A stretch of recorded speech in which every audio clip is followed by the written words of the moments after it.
Chapter 8, Old Ghosts. So the opening question I want to ask is, why is this chapter called Old Ghosts? And what are the figurative associations of a ghost? And so when you think about ghost stories, and especially you can see here the imagery of Halloween that comes up throughout this chapter, the idea that should immediately come to your mind is something about the past. Ghost stories are always about typically a traumatic event from the past bleeding into and haunting the present. So when you see this title, Old Ghosts, you should be asking yourself, what argument is being made about the past here? And I think this chapter, right, has kind of a kaleidoscope of many different characters and shows many different reactions to the past, and we can see some end up being healthy and most end up being quite negative and unhealthy. And I think a good way to situate or orient yourself into this discussion about why our attitude towards the past can be healthy or perhaps dangerous is through the popular film The Lion King. All right, we all know The Lion King. Simba, when he is young, sees his father stampeded before his eyes. Tragic, intensely traumatic event. He believes he is at fault for his father's death. And so what does he do when his father dies? Well, rather than confronting this traumatic past, he runs away. And so that's often one reaction people have when they have negative events in their past. They just try to run as far away from that past as possible. Perhaps that means going across the country, going to a college, as far away from your parents and family as you can possibly get, trying to start a new life, so on and so forth. And obviously in The Lion King, as Simba is Hakuna Matateing, this seems quite pleasurable and good, right? But I think the film does a brilliant job of showing that ultimately that escape traps Simba in a case of arrested development where he's not really changing. And ultimately the lesson of Lion King, if you remember, there's that great scene with Rafiki, the monkey, when he sees his father in the sky, and Rafiki kind of bats him on the head and says, "You can't run from the past, you have to learn from it." And Simba's development is about going back home and confronting that past, that even if it's traumatic, one still has to learn from it.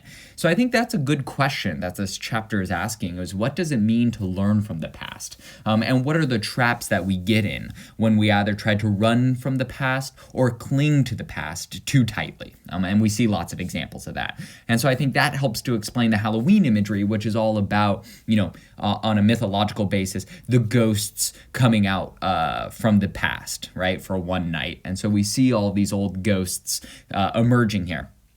And so that helps to explain, right, the opening image, which is this statue or this award of Hollis Mason, kind of rewarding him for all of his all the services he provided as a superhero back in the day. You can see here in the background there are images and newspaper clippings of when he was a superhero. You can see his Under the Hood book right here, which was obviously an autobiography explaining his past. So all of these symbols of the past are here, and you can see here that Hollis Mason absolutely glorifies the past. I think for him, the past was this kind of golden age, and though in The Hood we can see he has a more nuanced and ambivalent perspective, he admits that there were problems with it. I think overwhelmingly he affirms what they were doing in the past, and he sees the past as good, and seems, as he's getting older and older, to lament where the modern world is headed.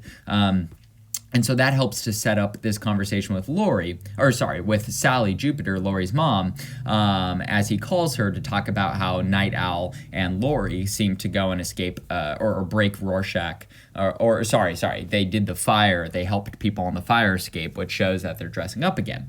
Notice the Vite Nostalgia bottle that's going on right here. Obviously a good symbol for being stuck in or excessively liking the past. And so you can see here that Sally seems, even more than Hollis, to really be stuck in the past, right? For her, the past is the only positive, where the only positive memories are in her life. And she says, all this time you had my number, you wait till we're both in our sunset years to use it. And so anyways, he tells her about that, and he says, takes you back, huh? As he's talking about them dressing up. She says, to our sordid past, yeah, I guess it does. I've been thinking a lot about old times lately, wishing I'd kept in touch with people. So you can see here, right? Sally is primarily oriented towards the past. And they kind of keep talking, having some nice little banter here. And she says, do you ever squeeze into your old costume? Do you ever try yours? And he says, nah, it's different for guys. I'd feel stupid. Although all the kids around here are preparing for Halloween next week. So who knows? Maybe I'll dig out the old threads and go trick-or-treating. So we're getting that connection between their reminiscing of the past and the symbolism of Halloween itself. Then as we keep going, notice here, this is kind of a deep cut. Her rest resort that she's at, this kind of nursing home, is called Nepenthe Garden. And if anybody remembers from Edgar Allan Poe's poem The Raven, Nepenthe is mentioned in there. It's from Greek times, and it's basically, it's a painkiller. It's a drug that's meant to pretty much numb you from pain. So, notice on a figurative level, right, what seems to be numbing her or being a painkiller of sorts, being a drug, an opioid, is her fixation on the past. So let's keep going. And, Sally kind of tongue-in-cheek says, anyways, thanks for the news and don't get too misty-eyed thinking about old times. It ain't healthy.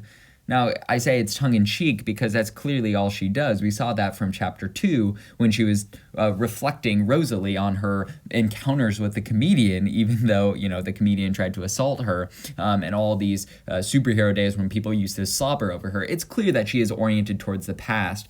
And you can see here when Hollis puts down the phone, there's a deep look of sadness on his face. And I would interpret that, it is certainly ambiguous. I would probably interpret that as the sadness of looking back at this past that in his mind is much better than his present, right? Where there used to be action, where they used to be able to do things. And you can see that sadness of what happens when you become fixated on a past that you believed is better than your present, which is certainly a trap that people fall in. Things used to be so good, and then I fell, and then things change, and now my life is terrible.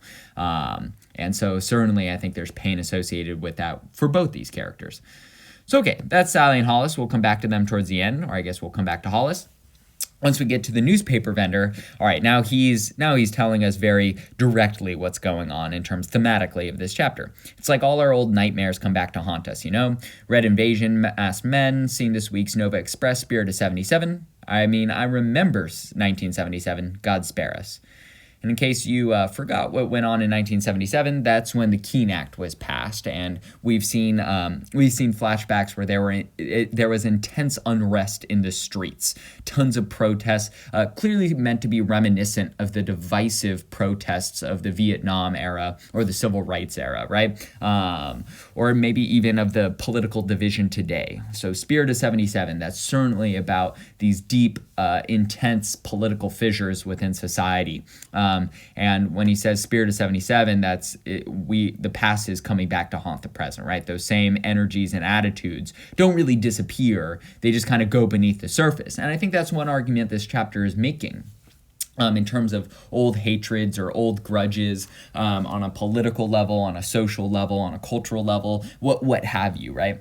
Even if they kind of simmer down for a little bit, that doesn't mean that they're entirely gone, that the past can be reawakened quite quickly, in fact, and come back to haunt the present. And then we find out an interesting tidbit that his wife had passed away, or that she had left him, right? Today would have been our anniversary. Funny, this time of year, she's always on my mind. She hated how this superhero thing turned out, or she would have hated how this superhero thing turned out. So just interesting, right? You can see that the news vendor has a slightly more traumatic past than I think we'd probably give him credit for. We've seen him as a comedic character, but clearly this is shaping his experience of the present.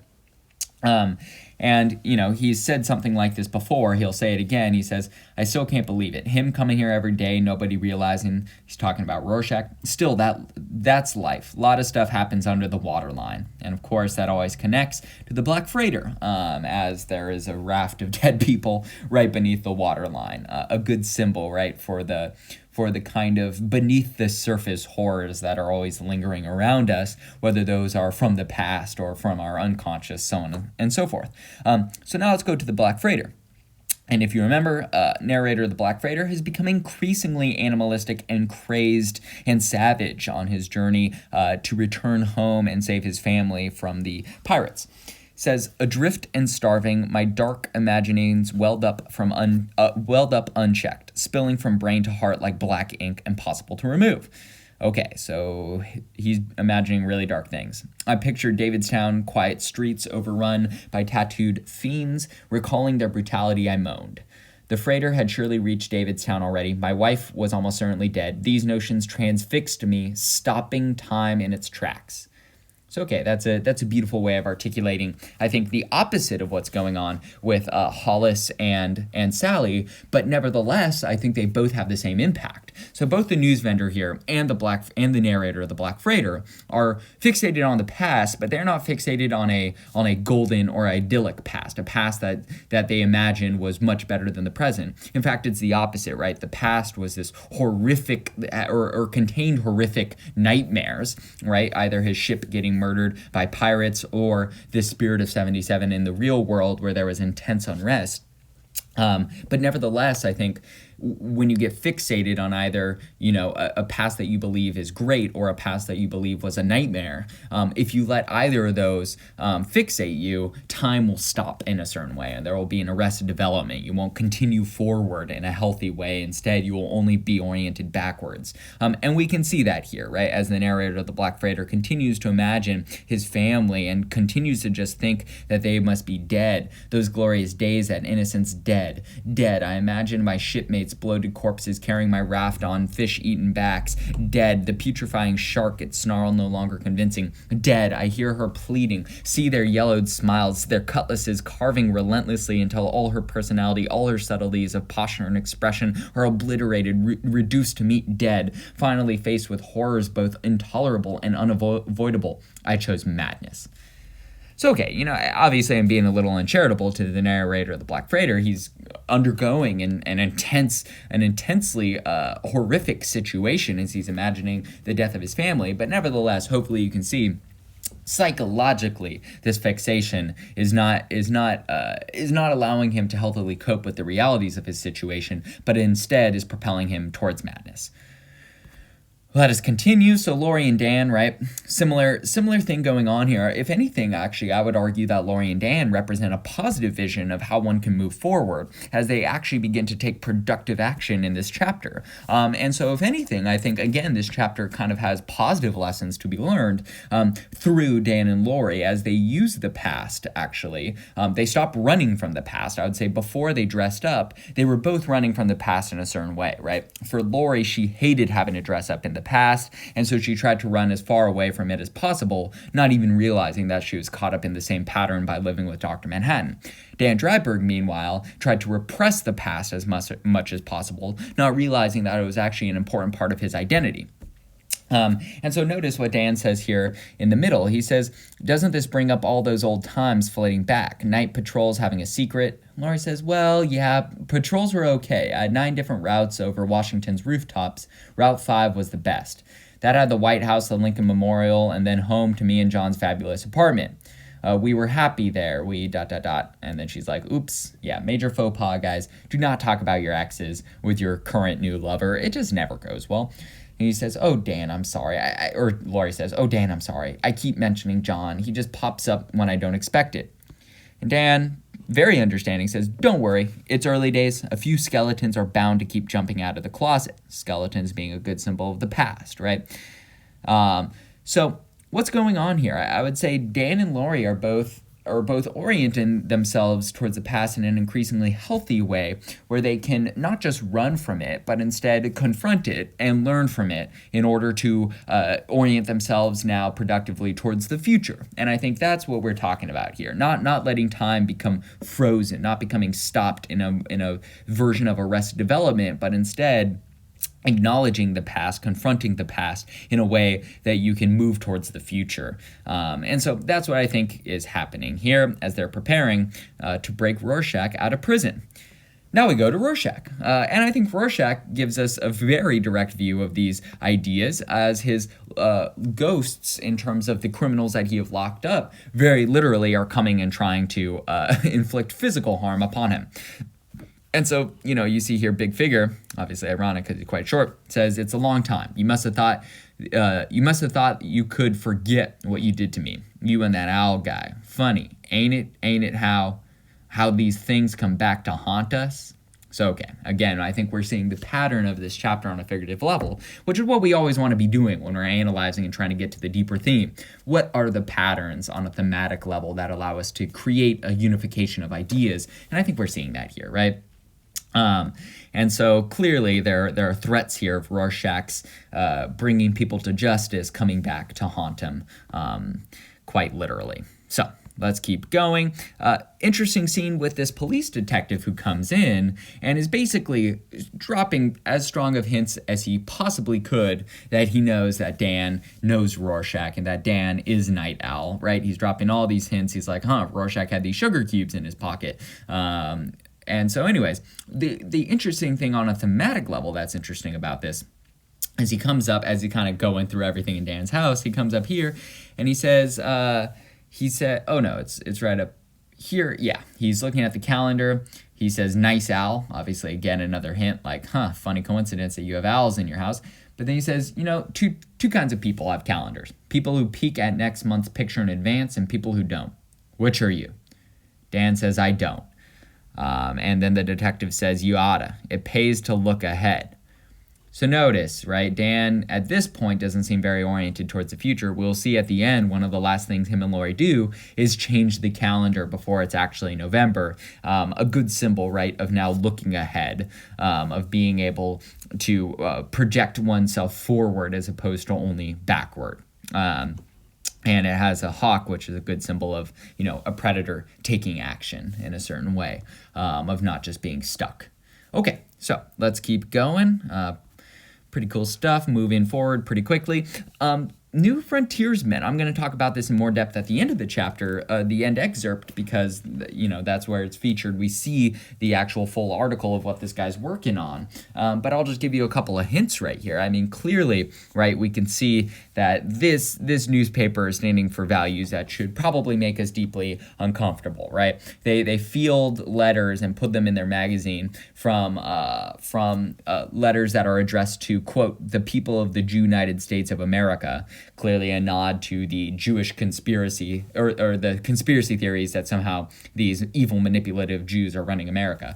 That's a big rut-row if I've ever seen one, right? In addition, this guy's kind of xenophobia and patriotism in a really closed-minded way spills over, I guess, to food as well. He says, listen, go out and grab lunch and no Gunga Diner shit. Clearly, I think that's like Chinese food. Maybe it's Indian food. No hanky head garbage. Get me a hamburger, an American hamburger. I mean, clearly a caricature, right, of the kind of closed-minded, xenophobic individual. And we'll talk about the New Frontiersmen in just a moment. Meanwhile, we're seeing Dan and Laurie getting prepared here. This is interesting, and hopefully you guys were picking up on little clues that have been going on. We've actually seen this individual before, this picture in the middle here. This is Shay, the guy who wrote the Black Freighter tale, if you remember from the end chapter excerpt to chapter 5, where it was talking about the Black Freighter and its creation. We saw a photo of this guy. This is the comic book writer artist who made the Black Freighter. And now over here, we can see him. And if you remember, he's been missing. So wait a second. And they're on an island, something that the comedian had been talking about. So mystery. I wonder what's going on here. Who are these people? What is this woman drawing? We can see here, that looks kind of weird and disturbing. Is this something that actually exists? Who knows, right? But hopefully it's keeping you interested in terms of trying to solve whatever that mystery is. Alan Moore giving us pretty strong hints here. So now, as we go back to Hollis Mason, obviously he's making a jack-o'-lantern, a good symbol, again, of Halloween and all the ideas of the past coming to haunt the present being associated with that. And we can see here over the news that this dispute and this bad blood over the various newspapers and their ideologies is coming to a head here. And I think, we got to give Alan Moore some shout-outs, because in the 1980s, there was not nearly as much political partisanship or division among the media as there is today. That really only took off. It's probably hard for your generation to imagine, because you've only grown up in a world where there are where people kind of silo themselves into whatever political ideology they want and only hear the news that reaffirms their beliefs, and your understanding of the world is probably very fractured and siloed in terms of what people believe and where news comes from. But that only really took off with the advent of the internet in the 2000s. Before that, right, news was much less divisive and split and partisan in that way. But I think Alan Moore here does a good job, quite presciently, of predicting the kind of divisions that would eventually emerge politically in terms of people's ideology, and noting that the media would be a big part of those divisions. So let's take a look here. It says, my opinion, nuclear war is quite possible within the next 10 days. So, okay, nuclear war, right? Obviously also based on old ghosts insofar as this bad blood between the US and USSR. Thank you, Professor. Moving on now. Today, New Frontiersman. So remember, New Frontiersman is kind of that over-the-top right-wing journal or right-wing newspaper with that guy who's incredibly xenophobic, makes an appeal for clemency on behalf of costumed adventurers. So New Frontiersman is going to bat for Rorschach and the vigilantes.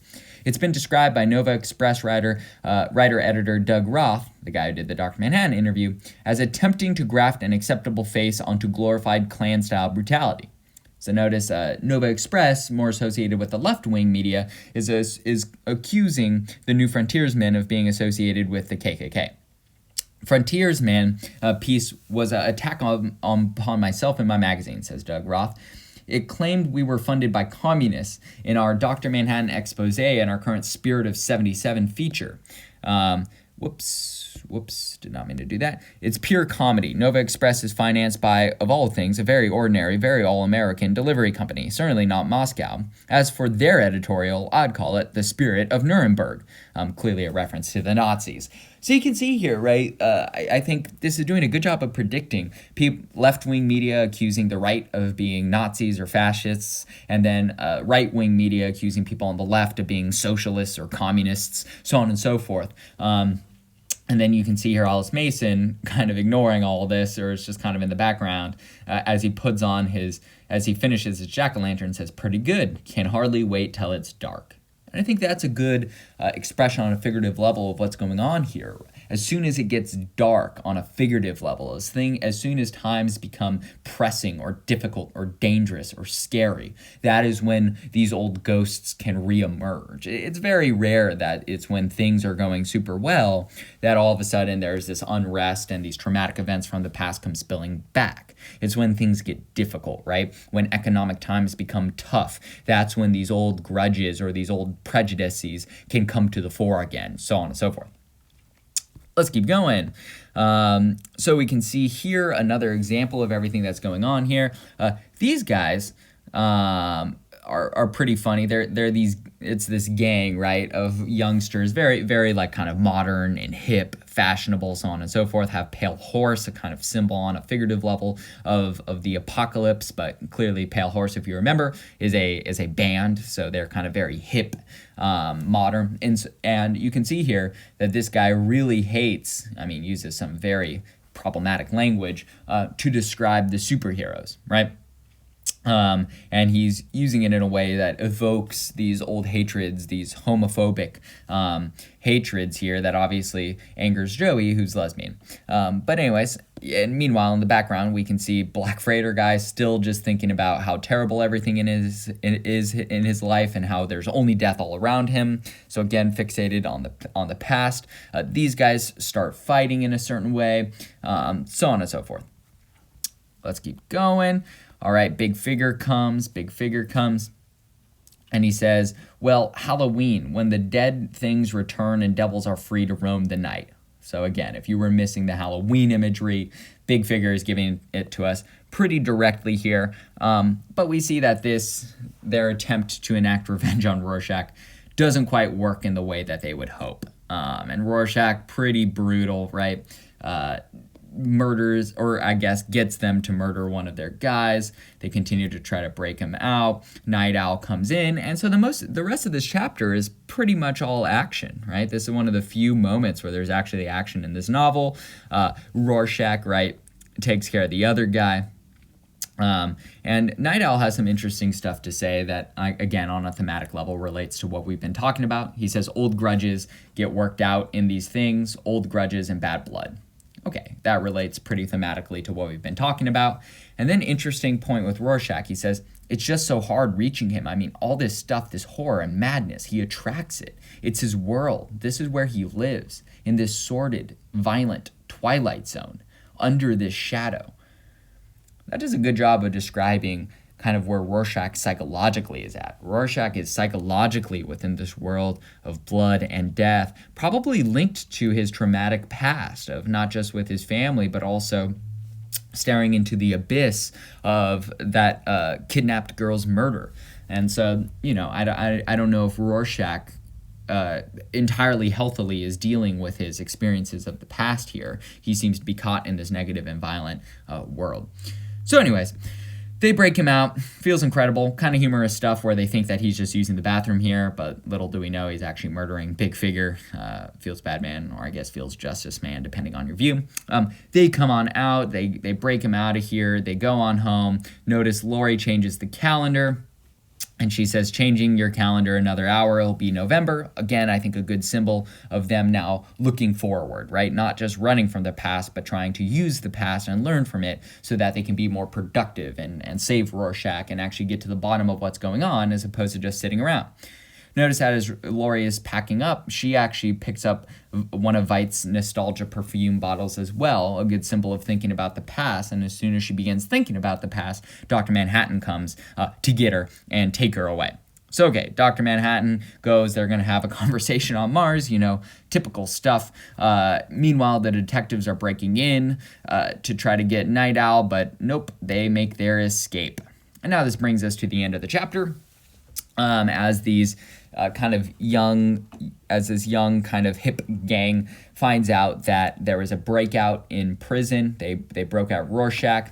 And so the mix-up here, right, is they hear that it was an owl guy that did it. And so they think they know who Night Owl is. Turns out they're going to go to the old Night Owl, not the young Night Owl. And so you can see here, right, these old grudges, this bad blood, that simmering hatred and prejudice against the vigilantes is brought to the surface once times get tough, right? Once there is uncertainty, I think Alan Moore absolutely understands that old prejudices can reemerge very quickly. Even if you think that for 20, 30, 40 years, we haven't seen this old hatred, something like, say, anti-Semitism. As soon as times can get very trying, all of a sudden you'll see that reemerge again and rear its ugly head. And that's occurring here through the example of their hatred towards the vigilantes.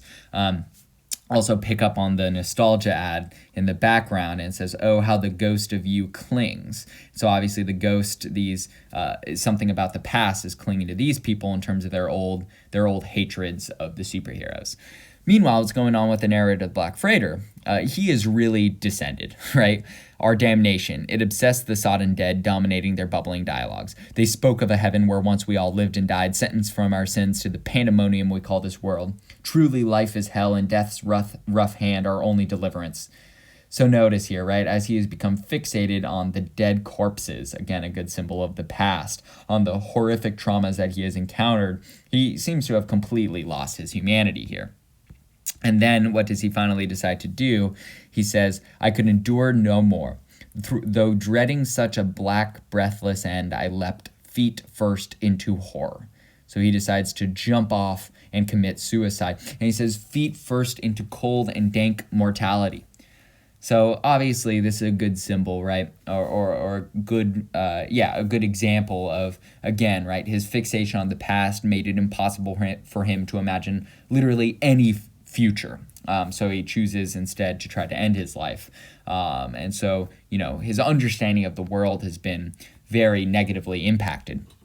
It says, but the water's surface seemed as stone beneath my timber-blistered soles. Notice, obviously, the parallel as these gang members are running over to Hollis Mason's house. The imagery that the Black Freighter guy's talking about seems perfectly to describe what's going on in the world. More parallels. And the ocean's depths refused to swallow me. What new torture was this? I stood upon the calm sea, eternal Messiah, unable to sink beneath it to the oblivion I craved. So notice, he thinks he's jumping into the middle of the ocean. He's like, why am I not sinking? He calls himself eternal Messiah. He thinks that, the world metaphysically isn't letting him sink. Let's see what's actually going on. When would my suffering cease? When would death deign to call upon me? Had this terrible shadow passed me by? I lifted my uncomprehending eyes to the heaven. All right, uncomprehending eyes. That's about as figurative as you can get to say that his understanding and knowledge of the world has been completely negatively impacted. He has become blinded by this fixation on the past and saw instead the earth. So notice he didn't even realize his surroundings. That's how much his vision had become clouded on a figurative level. He says, it meant that my lurching journey through darkness was ended. It meant I'd reached my destination. They left me for dead, the fiends who doubtless butchered my kin. But now I was returned upon my corpse boat, a terror they imagined themselves safe from, a specter of revenge riding the flow tide home. So a specter is a ghost. He envisions himself as a ghost, someone who's already died in a certain way, right? He is now the ghost from the past come to haunt the pirate's present. And notice the specter, what is he a specter of? He's a specter of revenge. And so I think of revenge as another good example of this theme we've been talking about. If you are caught and determined to revenge or to take actions that take revenge in a certain way, you are caught in the past, right? Revenge is all about looking at the past and being fixated on the past and trying to bring justice for something that happened in the past. And I think we can see here from the imagery that this is probably not going to end well. Though, I don't know, he's reached Davidstown. We'll see how this all comes to a head in the next couple chapters here. And then very tragic ending for Hollis Mason, right? As these people who absolutely seem opposed to the values of the past, who seem very much to embody the kind of chic modern style of modernity, come in and kill Hollis Mason. I mean, incredibly tragic. And they kill him with these symbols of the past, his trophy, right? And so I think Hollis Mason, pretty tragic figure. Like, certainly, yes, he was fixated on the past in a certain way, caught in reminiscing about it, certainly didn't deserve to be murdered. But we can see here, I think that is the tragic element of the way in which these fixations on the past can lead to traumas reemerging throughout time, whether that's the reawakening of old prejudices, the reawakening of ancient feuds, so on and so forth, those cycles that humanity gets caught in. And then we see on Halloween, the old ghosts come about and they speak to some, to others they are dumb. So, right, the reemerging of old ghosts. And that brings us finally to the new frontiersman, which, you know, is caught, I think, more in the Hollis Mason and Sally Jupiter mindset of imagining this past that was idyllic, which I think is very reminiscent of where some politics is today, trying to imagine things used to be so great. In fact, I would argue both sides are doing it. The liberals say under the Obama era, things were so much better. Things weren't perfect, but dear God, let's return back to the normalcy of that. And under Trump supporters, right? Trump is absolutely saying, make America great again. America used to be great, and now it has been corrupted in all these ways, and we need to return to that. And I think the new frontiersman is very in line with those attitudes in terms of America, obviously more in line with the right-wing attitude than the left-wing. And it says, this 11th hour, with the world poised on the brink of red Armageddon, like Soviet Armageddon, it is vital that we as a nation should rally around those symbols that we are closest to the great, warm, red, white, and blue beating heart of this beleaguered country. So, okay, he's like, let's return to those symbols that inspire us on a patriotic level. And he says, would our sense of national identity, our pride, our sense of honor, would these things be so enduring were it not for great symbols of freedom such as Paul Revere's Midnight Ride, or the Alamo, or the Gettysburg Address? I think not. So notice, right, this article is absolutely caught and fixated on the past, on these great symbols of America's past as being the defining moments, and we've seen plenty of examples of the dangers of that going on. Notice as well, right, the prescience of Alan Moore kind of predicting that media at some point would begin to descend into these kind of ad hominem personal attacks on accusing, the writers of various newspaper journals of being, having certain biases and bents, and personally attacking them as a way of distracting from discussion of ideas.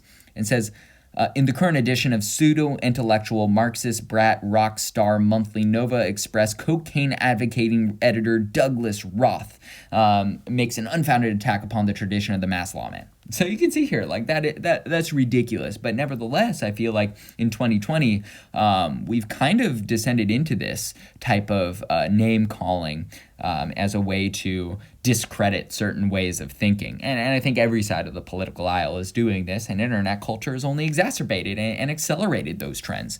So let's keep going down. Let's see what argument he makes here. He says, the institution that Roth and his cronies are so casually ripping the guts out of is that of hooded justice, of a form for righteousness that dares to tread where the wimpy and useless laws laid down by spiny dupes and fellow travelers in our judiciary forbid it to. What about the Boston Tea Party? So he's talking about vigilantes, right? And now he's going to give some historical examples of times in which people acted above the law that he thinks are good. What about the Boston Tea Party? What about the spirit of the Lone Ranger? What about all those occasions when men have found it necessary to go masked in order to preserve justice above the letter of the law? And so you should be asking yourself, right? I think this is an interesting question of, do you believe that vigilantism is ever good? Are there times when laws break down? And when can we decide when it is okay to act against the law and times when it is bad to? Now, the next example he brings up, obviously, is the most problematic that you would have to defend if you were to say vigilantes are good. It says Nova Express makes many sneering references to costumed heroes as direct descendants of the KKK. But might I point out that despite what some might view as the later excesses, the Klan originally came into being because decent people had perfectly reasonable fears for the safety of their persons and belongings when forced into proximity with people from a culture far less morally advanced. So Roe, just casually affirming the KKK is actually doing good things. Never want to be on that side of the debate, guys, just saying. But obviously KKK are vigilantes. They're doing the same thing, actually, as these masked heroes that we've been following. They do the same thing as Batman, the same thing as Spider-Man, acting above the law to try to enact justice. Obviously, we should be asking, though, what happens if their version of justice does not align with our vision, which is hopefully what you all feel about the KKK. Hopefully you are revolted by what the KKK does and what they did. And so then the question is there ever a time when you can act above the law if it might at some point justify the KKK? And he says, no, the Klan were not strictly legal, but they did work voluntarily to preserve American culture in areas where there were very real dangers of that culture being overrun and mongrelized. Similarly, during our perfectly justified retaliatory bombing of Beirut in 1979, there were many of our so-called fair weather friend European allies who were bleating about supposed infringements of international law. Yet what are laws made for if not to serve mankind? Now, this is an interesting argument, right? This is a strong value judgment. And if those laws, though unforeseen circumstance, become no longer applicable, is it not more noble to follow the course of right and justice to serve the spirit of the law rather than its every dot and comma? So it's an interesting question, right? He says anyone answering that question in the negative is someone without the moral backbone necessary to call himself an American. So even though probably the implementation of this idea that the new frontiersman is discussing is probably an implementation that would make us uncomfortable if it's supporting the KKK, the question is an interesting one, right? If laws are ultimately leading to injustice, are leading to wrongs, in your opinion, think about, for instance, laws that allowed slavery to exist, or laws that allowed anti-Semitism to become codified in Nazi Germany. Would you feel comfortable going above those laws? I mean, most of you would probably say it's good to resist those. And if that's true, right, then how can we have an ethical system if the laws cannot be the basis? If laws are made by people and can go off course, can actually become unjust in certain ways, what are the conditions upon which it is okay to disobey the law? Interesting question. And something that we should probably at some point debate, right? When is it okay to act above the law? When is it not? When should we follow laws? When should we disobey them? Fascinating questions that are implicitly being asked throughout this graphic novel, but come to a head here. Regardless, that was all a side tangent. Hopefully you all see the way in which this article absolutely links to the themes that we've been talking about, right? I think this newspaper article is about the dangers of imagining that idyllic golden past, some far-off, distant American past where everything was perfect, when clearly it wasn't, right? The past was filled with lots of traumas and horrors, whether it was slavery, whether it was Jim Crow laws, whether it was oppressions, whether it was women not being able to vote, so on and so forth. So it's hard to look back at, the 1776 and say that everything was perfect when Paul Revere was writing, and that is the perfect symbol of American identity. I think that's a little bit simplistic whenever you try to imagine the past as being perfect. It never is, right? Things are always more nuanced and complex, and that vision almost always traps you in a certain way from going forward into the future productively. So anyways, and then we get this, image that imagines all these outsiders, whether, kind of ethnic Russians or Italians who are seen as not being fully Anglo-Saxon Americans, whether it's African Americans, so on and so forth, kind of corrupting this blonde symbol of American patriotism in a certain way, and Doug Roth of the Nova Express kind of corrupting him there, Liberty on the right here crying, so on and so forth, right? And finally, I'm not going to go over this, but you all should note, hopefully, some interesting stuff going on here with the New Frontiersman connecting all of these missing artists and scientists. Interesting. The comedian mentioned missing artists and scientists and writers. But notice that this is all couched within the language of conspiracy theory. Another thing that I think Alan Moore presciently predicted was the rise of conspiracy theories in the 21st century. Clearly, people seem to love that, whether it's the anti-vax movement, whether it's the 5G towers are going to give us coronavirus and take over our minds, whether it's Bill Gates is trying to take over, whether it's asteroids are coming and the United States federal government is hiding that from us, whether it's the alien conspiracy theorists, so on and so forth. You can see here that the New Frontiersman is absolutely appealing to that here. But what's interesting is we've seen image in this chapter that there's actually validity to what's being said here. So sometimes, maybe the craziest person in the room sometimes speaks truth, which is obviously a nice little irony that Alan Moore likes to play with in his graphic novels. So that's chapter 8, guys. Hopefully you have a better understanding of the themes in this chapter. Hopefully, we're coming into the home stretch here, the end game here of Watchmen. Hopefully you're excited to see how it all ends, and thematically how all of these different philosophical ideas come to a head in these final chapters. Next time, chapter 9, we're going to take a look at Dr. Manhattan again. Haven't seen him in a long while here, but we'll get more Dr. Manhattan philosophy very soon, and we'll have to contemplate whether we think human existence has any value.